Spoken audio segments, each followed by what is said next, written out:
مورخین لکھتے ہیں کہ چونکہ شہر کے قرب و جوار میں منجنیقوں میں استعمال ہونے والے پتھروں کی کمی تھی، اس لیے جب وہ نیشاپور سے 3 منزل کی دوری پر تھا تو اس نے اپنے لشکر کو حکم دیا کہ چھکڑوں اور گاڑیوں میں زیادہ سے زیادہ پتھروں کی مقدار بھر لی جائے۔ جب وہ نیشاپور کے قریب پہنچا تو حکم دیا کہ 3000 تیروں کے چرخ شہر کے چاروں طرف مناسب مقام پر نصب کیے جائیں۔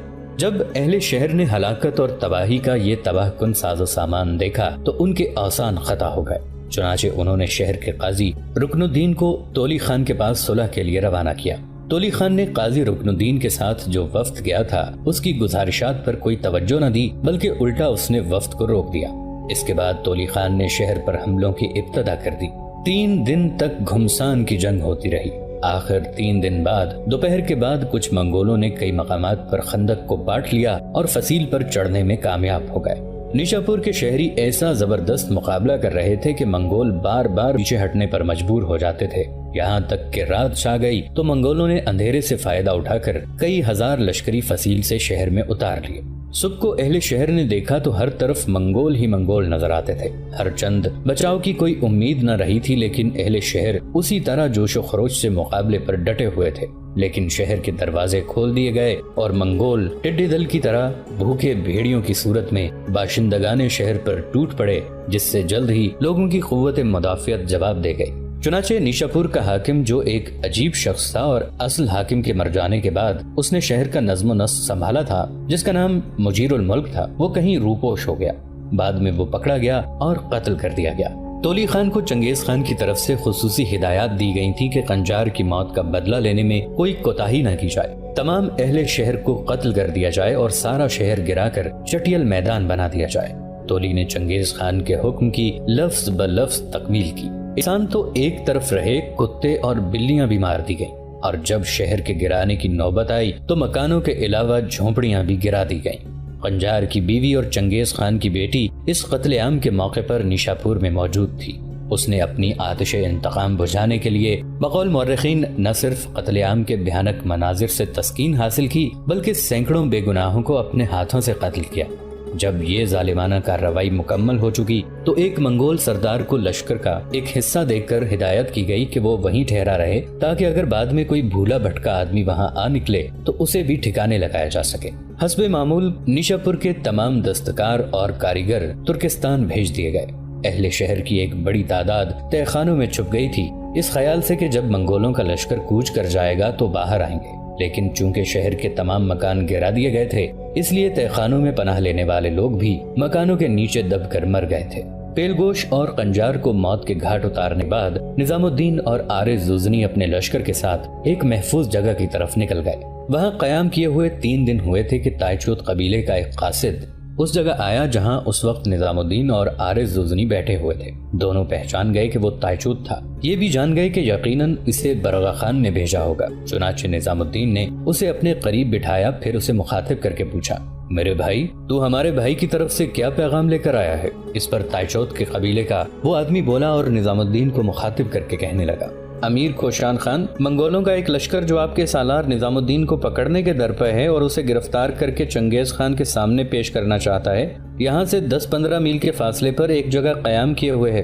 میں اسی لشکر سے نکل کے آیا ہوں، اس لیے کہ اب اس لشکر کی کمانداری چنگیز خان نے اپنے 2 سالاروں جائسی اور الک خان کے سپرد کی ہے۔ ہمارا سردار برغا خان اور اولون بھی اس لشکر میں شامل ہیں۔ مجھے میرے سردار برغا خان نے اس لیے بھیجا ہے کہ برغا خان چاہتا ہے اس لشکر پر آپ ہمراور ہوں اور اس لشکر میں جس قدر منگول ہیں انہیں موت کے گھاٹ اتار دیں۔ برغا خان نے مجھے یہ بھی ہدایت کر کے بھیجا ہے کہ میں آپ سے یہ کہوں کہ میدان جنگ کے اندر جہاں سرخ جھنڈا لہرا رہا ہوگا اس کے دائیں جانب ہمارا سردار اور اس کے تحت کام کرنے والے ہمارے قبیلے کے لشکری ہوں گے۔ اولون جو برغا خان کی بہن بنی ہوئی ہے وہ بھی ان لوگوں میں شامل ہوگی۔ چنانچہ برغا خان کا کہنا ہے کہ آپ اس سرخ رنگ کے جھنڈے سے بائیں جانب جس قدر منگول ہیں ان پر حملہ آور ہو کر ان کا کام تمام کر کے رکھ دیں۔ اس پر نظام الدین نے کچھ سوچا، پھر آنے والے اس مخبر کو مخاطب کر کے کہنے لگا، برغا خان کی سوچ ٹھیک ہے، ویسا ہی کریں گے جیسا وہ چاہ رہا ہے۔ تم یہاں قیام کرو، کل ہمارے ساتھ یہاں سے کوچ کرو گے اور جہاں اس لشکر نے قیام کر رکھا ہے وہاں تک ہمیں لے کر جاؤ گے۔ اس کے ساتھ ہی نظام الدین کے کہنے پر اس کا ایک لشکری آنے والے قاصد کو اپنے ساتھ لے گیا تاکہ اس کے آرام کا اہتمام کیا جا سکے۔ آنے والے اس قاصد نے ایک شب وہاں بسر کی اور اگلے روز اس کے ساتھ نظام الدین اور عارض زوزنی نے وہاں سے کوچ کیا تاکہ منگولوں کے لشکر حملہ آور ہوں۔ اسی قاصد کی رہنمائی میں نظام الدین اور عارض زوزنی منگولوں کے اس لشکر کی طرف بڑھے جس میں برغا خان اور اولون بھی تھے۔ چنانچہ جب نظام الدین ان کے سامنے گیا تو منگول چوکنے ہو گئے۔ نظام الدین کے پاس آدھا لشکر تھا اور آدھا لشکر عارض زوزنی کی کمانداری میں تھا۔ چھوٹے سے لشکر کو اپنے سامنے دیکھ کر منگول خوش ہو گئے تھے۔ اتنی دیر تک نظام الدین حرکت میں آیا اور فطرت کو ذبح کر دینے والے کائنات کے ناظروں، ظلم کی اندھی موجوں کے سامنے صبر کی چٹان کی طرح جم جانے والے تقدیر کے عذابوں، درد کے الفاظ، گردش دوراں کے بھنور اور الاؤ کی جلتی تمازت کی طرح حملہ کر دیا۔ جوابی کارروائی کرتے ہوئے منگول بھی بپر گئے، اس لیے کہ وہ دیکھ رہے تھے کہ مسلمانوں کا جو لشکر ان سے ٹکرانے کے لیے آیا تھا وہ تھوڑی سی تعداد میں ہے اور وہ لمحوں کے اندر اس پر غلبہ پا لیں گے۔ چنانچہ منگول آگے بڑھے اور نظام الدین کے لشکر پر درد کے رابطوں کا کرب لیے، سیاہ بختی کے سایوں، خناس کے وسوسات لیے، خونی بغلوں، تلپٹ کر دینے والی ہولناک موت، اندیکھے اندیشوں اور اذیت ناک لمحوں کی طرح حملہ آور ہوئے۔ یہ ٹکراؤ تھوڑی ہی دیر ہوا ہوگا کہ منگولوں کے لشکر کے پہلو کی طرف سے عارض زوزنی بت خانہ تخیل کو ناسور بنا دینے والے انوکھے سحر، قضا کو بے زنجیر کرتے قیامت بدوش عناصر، صحرائے وقت کے سیلاب میں آگ تھوکتے آتش فشاں اور خون کا غسل دینے والی جان لیوا ہلاکت خیزیوں کی طرح حملہ آور ہوا۔ کچھ دیر تک ہولناک ٹکراؤ جاری رہا، یہاں تک کہ منگولوں نے خود محسوس کیا کہ ان پر انحطاط و زوال کے لمحات، دنیا بھر کی بدبختیاں، تباہی کے ان لکھے حروف اور بربادی کے بند صحیفے طاری ہونے لگے ہیں۔ چنانچہ منگول سالاروں نے ایک بار سخت حملہ کر کے مسلمان حملہ آوروں کو پسپا کرنے کا ارادہ کیا۔ چنانچہ اپنے انہی ارادوں کے تحت منگول موت کے ہولناک تلاطم، ہلچل مچاتے طوفانوں کے شباب کی طرح تیزی سے حملہ آور ہوئے، لیکن نظام الدین اور عارض زوزنی کی طرف سے بھی ویسے ہی رد عمل کا اظہار ہوا اور وہ پہلے کی نسبت زیادہ خوفناک انداز میں بپھرے بھوکے ساگر، برق کے شعلوں کی لپک اور غم کی طغیانیوں کی طرح منگولوں پر ٹوٹ پڑے، جس کا نتیجہ یہ نکلا کہ برغا خان، اولون اور تائچوت قبیلے کے لشکر تو محفوظ رہے، جبکہ جائسی اور الق خان کے تحت کام کرنے والے منگول لشکر کی اکثریت کو انہوں نے موت کے گھاٹ اتار دیا۔ یہ صورتحال دیکھتے ہوئے جائسی اور الق خان نے شکست قبول کر کے بھاگنے کا فیصلہ کیا۔ چنانچہ یہ فیصلہ ہونے کے بعد وہ اپنی جانیں بچا کر بھاگ کھڑے ہوئے۔ برغا خان اور اولون بھی ان کے ساتھ بھاگ گئے تھے۔ مورخین لکھتے ہیں کہ نیشا پور سے فراغت پانے کے بعد چنگیز خان کے حکم پر اس کے بیٹے تولائی خان نے ہرات کا رخ کیا۔ اس سے پہلے سبدائی، جو اپنے لشکر کے ساتھ سلطان علاؤالدین کا تعاقب کر رہا تھا، یہاں سے گزرا تھا اور ہرات کے حاکم امین الملک نے نزاکت حالات کے پیش نظر اظہار اطاعت کر کے شہر کو تباہی سے بچا لیا تھا۔ چونکہ منگول سرداروں کے پاس ہرات کو برباد کرنے کی فرصت نہیں تھی، اس لیے انہوں نے شہر کو کوئی غزن نہ پہنچایا۔ چنانچہ جب نیشا پور فتح ہو چکا تو چنگیز خان نے تولائی کو ہدایت کی کہ وہ ہرات پر حملہ آور ہو اور اس ناپاک کارروائی کی تکمیل کرے جسے صوبدائی ادھورا چھوڑ کر خوارزم شاہ کے پیچھے لگ گیا ہے۔ ہرات صوبہ خراسان میں مرو اور نیشا پور کے بعد اہم مقام تھا۔ تولائی خان لشکر کے ساتھ شہر کے نواح میں ایک وسیع اور کھلے میدان میں آ کر اترا اور ایک قاصد کو اہل شہر کے پاس بھیجا کہ اگر وہ اپنی بھلائی چاہتے ہیں تو بجائے مقابلہ کرنے کے شہر کے دروازے کھول دیں۔ معززین شہر نے شہر کے حاکم امین الملک کو معزول کر کے اس کی جگہ شمس الدین محمد کو شہر کا نظم و نسق سپرد کر دیا تھا اور منگولوں کے مقابلے میں ہر قسم کی تیاری کر رکھی تھی۔ جب منگولوں کا قاصد نئے حاکم کی خدمت میں حاضر ہوا اور تولی کا پیغام حاکم کو پہنچایا تو اس نے سن کر کہا، خدا اس دن کو غارت کرے جس دن میں اور اہل شہر وحشیوں کی اطاعت کا جوا اپنے گردنوں میں ڈالیں گے۔ اس کے بعد اس نے حکم دیا قاصد کو قتل کر دیا جائے۔ جب تولی خان کو اپنے قاصد کے حشر کا علم ہوا، اس نے حکم دیا کہ شہر کا محاصرہ کر کے اسے جلد از جلد فتح کرنے کی کوشش کی جائے۔ لڑائی چھڑ گئی۔ شہر کا حاکم شمس الدین محمد ایسی بہادری سے لڑا کہ 7 دن میں اس نے منگولوں کے 1700 آدمیوں کو، جن میں بعض بڑے بڑے سردار بھی شامل تھے، قتل کر دیا۔ 8ویں دن پھر وہ خم ٹھونک کر سامنے آ گیا اور ایسی دلیری سے مقابلہ کیا کہ تولی اش اش کر اٹھا۔ آخر تیر کی ایک کاری ضرب سے میدان جنگ میں ہرات کا حاکم شہید ہو گیا۔ چنانچہ اس کی شہادت کے بعد اہل شہر میں اختلاف پیدا ہو گیا۔ لشکر اور عام لوگ لڑائی کو جاری رکھنا چاہتے تھے کیونکہ انہوں نے منگولوں کو دبا رکھا تھا، لیکن علماء اور امراء کا طبقہ مصالحت پر اصرار کر رہا تھا۔ خود تولی بھی یہی چاہتا تھا کہ اگر کسی طرح مزید خون ریزی روک دی جائے تو یقیناً بہتر ہوگا۔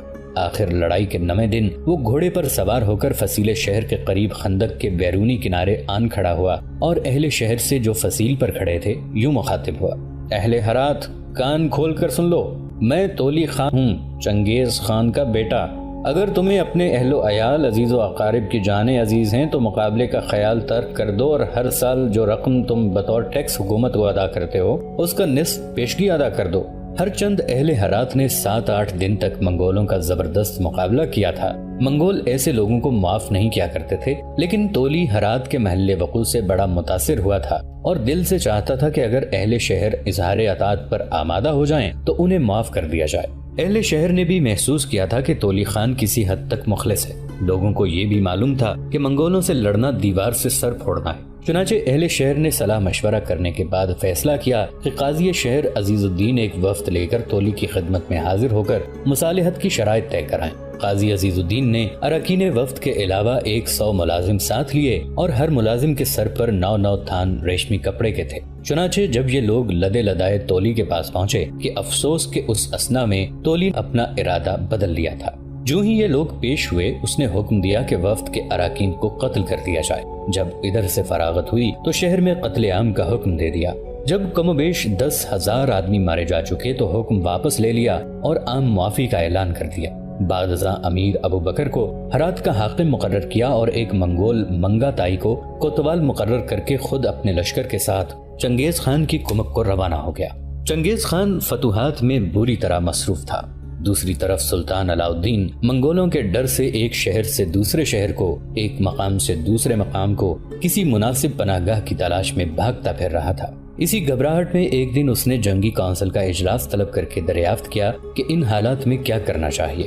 چنانچہ اس کے امراء اور لشکر کے سرداروں نے اتفاق کیا کہ چونکہ سارے علاقوں کی حالت مایوس کن ہو چکی ہے اور دشمن کم و بیش سارے علاقے پر قابض ہو گیا ہے، اس لیے مناسب یہ ہوگا کہ دریائے جیہوں کے جنوبی کنارے کے ساتھ مورچے سنبھال لیں اور اسے دریا عبور کرنے کا موقع نہ دیں۔ نیز مزید اتنی فوج بھرتی کر لی جائے کہ دشمن کو ادھر رخ کرنے کی ہمت نہ ہو۔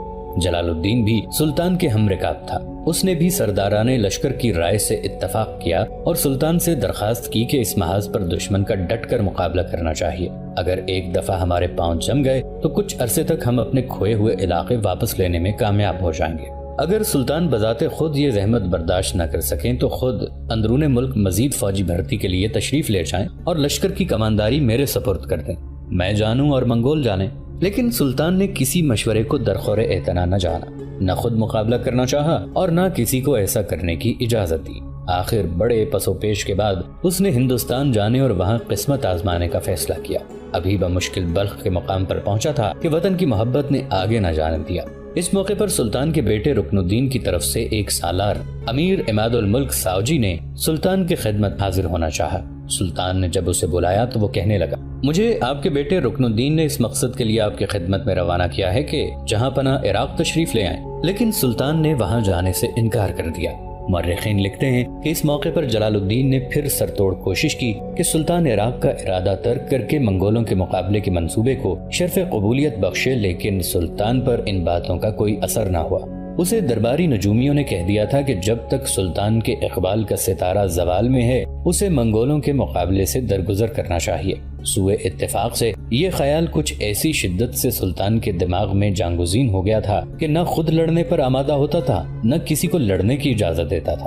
امراء اور سالار عجیب سی بے بسی کے عالم میں سلطان کے ساتھ بھاگے پھرتے تھے اور دم نہیں مار سکتے تھے۔ سلطان دریائے آمو کے کنارے پر پڑاؤ ڈالے پڑا تھا کہ شاہی افواج کے وقائع نویسوں نے بخارا اور دوسرے شہروں کے فتح ہونے کی افسوسناک خبر سلطان کو پہنچا دی۔ سلطان لشکر میں ترک لشکریوں کی کافی تعداد تھی۔ چونکہ یہ لوگ بڑے منچلے اور بہادر تھے، انہیں سلطان کی بزدلی ایک آنکھ نہ بھاتی تھی، بلکہ وہ اسے اپنی قومی روایت کی تردید اور رسوائی خیال کرتے تھے۔ آخر ایک رات انہوں نے مشورہ کیا کہ کیوں نہ سلطان کو ٹھکانے لگا دیا جائے تاکہ اس جگ ہنسائی سے چھٹکارا ہو۔ ہر چند ترک لشکریوں نے اس منصوبے کی کامیابی کے لیے پورے رات سے کام لیا، لیکن سلطان کی خفیہ تنظیم بھی کم محتاط نہیں تھی۔ چنانچہ ان کے کانوں میں بھنک پڑ ہی گئی اور بر وقت اطلاع مل جانے سے سلطان کی جان بچ گئی۔ عین اس وقت تھوڑی دیر بیشتر جب ترک سپاہیوں نے سلطان کے خیمے پر حملہ کر کے اس کا کام تمام کر دینا چاہا تو سلطان نہایت خاموشی سے اپنے خیمے کو چھوڑ کر دوسرے خیمے میں منتقل ہو گیا تھا۔ وقت مقررہ پر ترک لشکریوں نے سلطان کے خیمے پر تیروں کی بارش شروع کر دی۔ کچھ دیر بعد جب انہیں یقین ہو گیا کہ سلطان یقیناً مر چکا ہے تو اپنے اپنے خیموں کو واپس چلے گا۔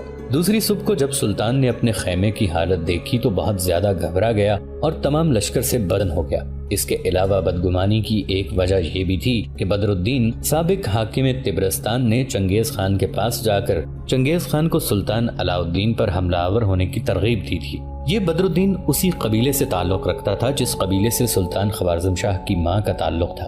سلطان کی والدہ ترکان خاتون بڑی ضدی اور ہٹ دھرم عورت تھی۔ اپنے شوہر اور علاء الدین کے باپ سلطان تکش کے زمانے میں بارہا ایسا ہوا تھا کہ جب بھی سلطان اور ملکہ کا امور سلطنت میں اختلاف ہوتا تو کامیابی کا صحرا ہمیشہ ملکہ کے سر بنتا تھا۔ سلطان کو اپنی والدہ کی اس ہٹ دھرمی کا علم تھا اور وہ اسے ناپسند کرتا تھا۔ چنانچہ جب سلطان علاء الدین تخت نشین ہوا تو ملکہ نے حسب سابق ہر چھوٹی موٹی بات میں دخل اندازی شروع کر دی، لیکن چونکہ سلطان اپنے والد کی بے بسی کا چشمدید گواہ تھا اس لیے وہ ملکہ کی دخل اندازی کا سختی سے مقابلہ کرتا اور کامیاب رہتا۔ اس وجہ سے سلطان کے تعلقات والدہ سے کشیدہ رہتے تھے۔ ترکان خاتون کا قبیلہ سلطانی دربار میں بڑا بااثر تھا اور سلطان ان سے دبتا تھا۔ بدر الدین جو چنگیز خان کے پاس گیا تھا اسے ترغیب دی کہ سلطان پر حملہ آور ہو۔ وہ اس ناچاقی سے واقف تھا، نیز اسے ان امراء کا بھی صحیح اندازہ تھا کہ اگر ترکان قبیلے کے سرداران لشکر اور سلطان کے درمیان کسی وجہ سے بد اعتمادی کی فضا پیدا کر دی جائے تو سلطان کی حالت اور بھی پتلی ہو جائے گی اور وہ منگولوں کے مقابلے میں آنے کی جرت ہی نہیں کر سکے گا۔ چنانچہ اسی بنا پر وہ چنگیز خان کے پاس گیا اور اسے سلطان پر حملہ آور ہونے کی ترغیب دی۔ سلطان علاء الدین کو اپنی ماں کے قبیلے کی طرف سے خطرات اور خدشات لاحق تھے، اسی بنا پر وہ جگہ جگہ سرگرداں رہتا تھا۔ اس کے ساتھ 2 لاکھ کا ایک لشکر تھا، اسے بھی اپنے ساتھ ذلیل و خوار کر رہا تھا۔ سلطان علاء الدین پہلے ہی بڑا پریشان تھا، لیکن ان گنت شہروں کے فتح ہونے کے بعد وہ زیادہ پریشان رہنے لگا۔ آخر جب اضطراب حد سے گزر گیا تو اس نے ایک طرح سے چپ سادھ لی۔ امراء، وزراء اور سالار جس قدر مطالبہ کرتے تھے کہ چنگیز خان کے سامنے خم ٹھونک کرائیں، اس سے مقابلہ کریں، سلطان اتنا ہی الٹا اثر لیتا۔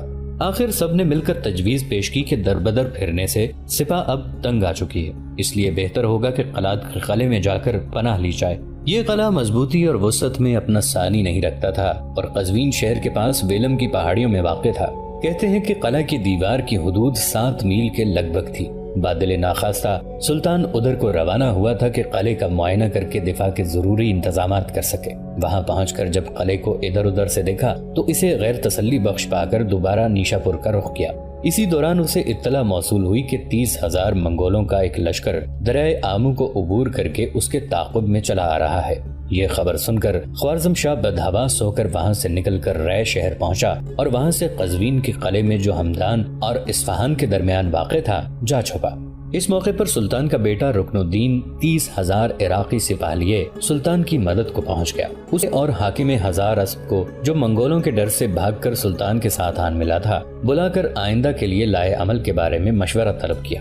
انہوں نے تجویز کیا کہ اگر شیران کو کے قلعے میں محصور ہو کر منگولوں کا مقابلہ کیا جائے تو کامیابی کی توقع کی جا سکتی ہے، لیکن جب سلطان نے اس قلعے کا معائنہ کیا تو اسے بھی غیر تسلی بخش پایا۔ مورخ تاج الدین عمر بستامی روایت کرتا ہے کہ سلطان نے اس موقع پر لوہے کے 10 مضبوط صندوق جو بیش قیمت جواہرات سے بھرے ہوئے تھے حفاظت کے لیے اس کے سپرد کیے۔ وہ یہ سلطانی امانت لے کر اردبان کے قلعے میں جو رے شہر کے نواح میں واقع تھا اور بہت محفوظ شمار ہوتا تھا جا چھپا اور اس وقت تک وہاں پڑا رہا جب تک چنگیز خان نے سلطان کی وفات کے بعد اس قلعے پر حملہ کر کے ان خزانوں کو اپنے قبضے میں نہ لے لیا۔ اس کے بعد خوارزم شاہ دولت آباد کے مقام پر 20,000 لشکر کے ساتھ پڑاؤ کیے ہوئے تھا کہ بے خبری میں منگولوں نے اس پر حملہ کر دیا۔ سلطان ایسا حواس باختہ ہوا کہ بمشکل چند وفاداروں کے ساتھ جان بچا کر بھگنے میں کامیاب ہو سکا۔ اب پھر اس کے جانثاروں نے تجویز کیا کہ سلطان کو جنکنا کے قلعے میں جو پارس اور در کے درمیان واقع تھا محصور ہو کر دشمن کا مقابلہ کرنا چاہیے، لیکن سلطان نے اس تجویز کو بھی مسترد کر دیا۔ اب حالت یہ تھی کہ سلطان کا اٹھنا بیٹھنا، چلنا پھرنا، آنا جانا، غرض کے ہر حرکت بے مقصد تھی۔ چنانچہ اسی بے مقصدی میں وہ قارون نام کے قلعے کو جو تبرستان اور رے شہر کے درمیان واقع تھا جا رہا تھا کہ منگول سپاہ کے ایک لشکر سے مڑبھیڑ ہو۔